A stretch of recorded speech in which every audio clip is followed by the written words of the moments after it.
आपण मानक पई बहुत बड़ा खुशी खबर जहाँकि खसिला सुना दर अमेरिका उपरे ईरान आक्रमण पर सुना दर रेकर्ड भांगी जहाँकि क्रमागत भावे बढ़ुथिबा सुना दर आज पुणी खसी तो आंतर्जातिक बजार रे सुना दर 2% वृद्धि पाइथिला जहाँ गत 7 वर्ष मध्य थिला सबुठारु अधिक वृद्धि। एहार प्रभाव भारतर सुना दर उपरे मध्य पड़िथिला। एहा परे 42,000 टपी जाइथिला सुना दर। ईरान और अमेरिका मध्य युद्ध परिस्थिति उपजुथिबारु शेयर मार्केट दोहली जाइथिला जहार प्रभाव सुना उपरे पड़िथिला। फଳରେ लगातार भावे सुनार मूल्य बढ़िबारे लागिथिला।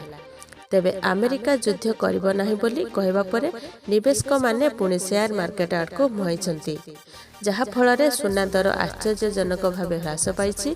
तो ईरान और अमेरिका मध्य देखा देथिबा विवादर प्रभाव सुना मूल्य प्रतिदिन कमुछि जहाँकि आंतर्जातिक बजार रे मध्य एही मूल्यवान धातुर दाम ह्रास पाउछि। तो सुना मूल्य रे रूपा मध्य ह्रास घटुछि। तो आज सकाळेर सुना दर 37,649 टंका रे रहिछि। निवेशक माने निज पांठी को सुरक्षित रखिबा लागि अधिक मात्रा रे सुना किनि थांती। सुना को जेकोनोसी समय रे बिक्री करा जाय परिबो।